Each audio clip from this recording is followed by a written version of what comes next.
रहता तो हीरो बन जाता आपका और उसको टिकट मिल जाता। तो ये पूरा का पूरा संघ, और संघ का दर्द क्या है, बटेंगे तो कटेंगे कह क्यों रहा है, इसकी जब तक आप डायनेमिक्स नहीं समझेंगे आपको इनका दर्द समझ में नहीं आएगा। इन्होंने हिंदू मुसलमान करके, और संघ का तो 100 साल से यही रहा है। दरअसल संघ को मैं पहले तो मानता था कि एक ऑर्गेनाइज्ड वेल थिंकिंग वो है और संगठन है जिसमें थिंकिंग चाहे परवर्ट कितनी भी हो, चाहे जितनी भी दूषित हो, लेकिन स्ट्रेट थिंकिंग है। लेकिन बाद में समझ गया है कि अगर कोई एक संगठन सबसे कंफ्यूज्ड है तो वो है संघ।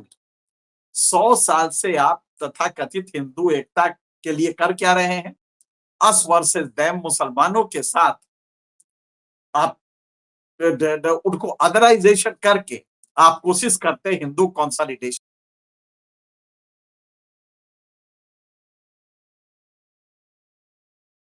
जिसको कहते हैं सरगना है।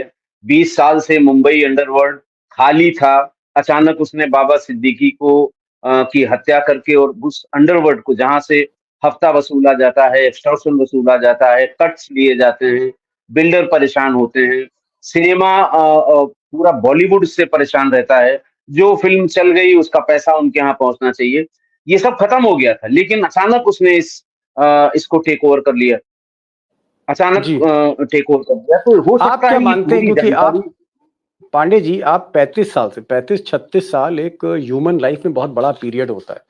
35-36 साल से आप, चाहे दाऊद इब्राहिम उनके शूटर्स को आपने अरेस्ट किया, कुछ का एनकाउंटर कर दिया, छोटा राजन हो, श्री प्रकाश शुक्ला जैसा खतरनाक उत्तर प्रदेश का डॉन जिसने मुख्यमंत्री कल्याण सिंह को चैलेंज कर दिया था, आपने उसको भी मौत के घाट उतारा।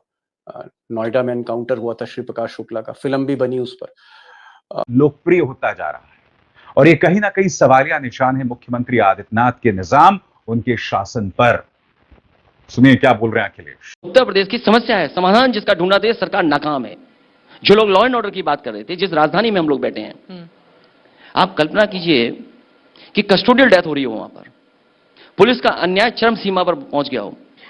जो थाने हमें न्याय दिलाते हैं, जहां पर हम न्याय के लिए जा सकते हैं, वो अत्याचार गृह बन गए एक तरीके से। कोई थाने में जाएगा तो हो सकता है उसकी जेब से पैसे निकाल लें या वसूली हो जाए, और वसूली के अलावा अगर कुछ हो तो हो सकता है उसकी हत्या हो जाए। ये कोई पहली हत्या नहीं है उत्तर प्रदेश में। इसी राजधानी में इससे पहले एक दलित बेटी की हत्या की गई, कस्टोडियल डेथ हुई, और अभी हाल में ही एक और मोहित नौजवान की हत्या हो गई। सरकार के पास जवाब क्या है? और इसी लखनऊ के पास इस सरकार ने दंगा करा दिया। जो लोग जीरो टॉलरेंस की बात करते थे, दूसरों पे आरोप लगाते थे, वो सरकार खुद शामिल हो रही है दंगे में। जिस सरकार को सब कुछ पता था, क्या सरकार का इतना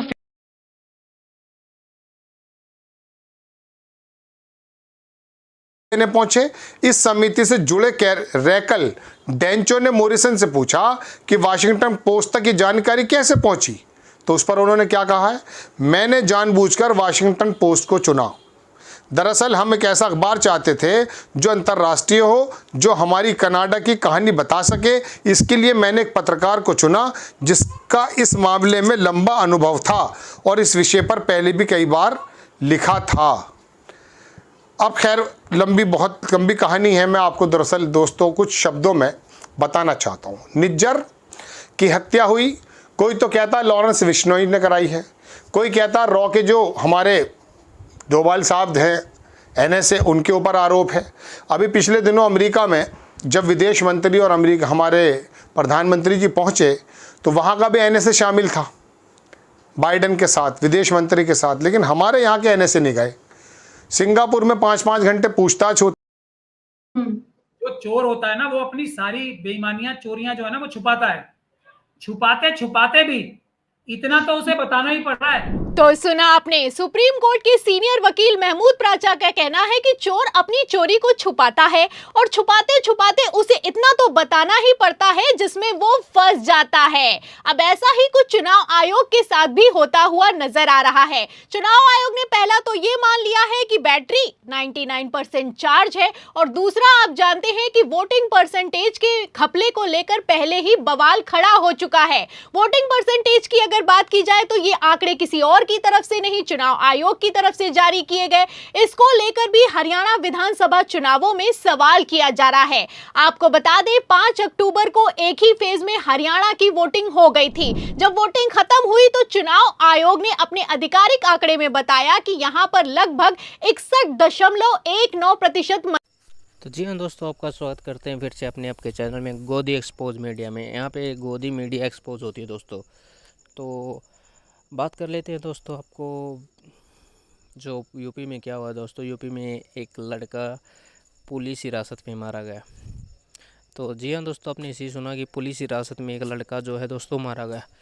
तो ये हत्या कैसे हो रही है दोस्तों, पुलिस हिरासत में कैसे कोई मर रहा है दोस्तों। पूर्व सीएम अखिलेश यादव ने इसे टॉर्चर गृह कहा है, जो जहाँ बेकसूरों को मारा जा रहा। या हिटलर दोस्तों, आपको हिटलर का पता है कि उसका एक अलग सा कार्रवाई रूम होता था जहाँ पे वो यहूदियों को मारता था। तो हिटलर की तुलना उन्हें क्या है, अखिलेश यादव ने योगी आदित्यनाथ को हिटलर कहा है। और कहीं ना कहीं ये हो रहा है कि दोस्तों कभी कभी कि दंगे भड़क रहे हैं यूपी में, बहराइच में मामले हो रही हैं, रैलियों की सूचना पुलिस को नहीं मिल रही, रैलियाँ निकाली जा रही हैं और जिसके कारण दंगे भड़क रहे हैं।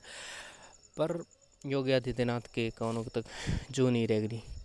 दूसरी बात दोस्तों, इस सरकार में भुखमरी, इतनी भुखमरी है सरकार में जिसकी कोई हद नहीं दोस्तों। डॉलर ऊपर जा रहा है, रुपया चिल्लर कुछ पता नहीं। फाइनेंस मिनिस्टर को कुछ आता नहीं और वो अलग ही फाइनेंस मिनिस्टर है, उनको कुछ नहीं बोलेगा क्योंकि उसे कुछ पता है नहीं दोस्तों। और जो अपने चला हुए 500 और 2000 के नोट नहीं चला सकते, वो देश के चलाएंगे। तो ये सच बात है दोस्तों।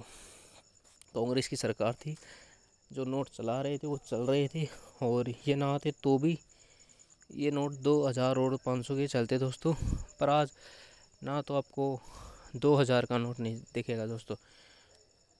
क्यों नहीं दिखेगा दोस्तों? क्योंकि बंद हो गया दोस्तों। जो अपने 2000 का नोट नहीं चला सकते इस कंट्री में, वो देश क्या चला नहीं दोस्तों।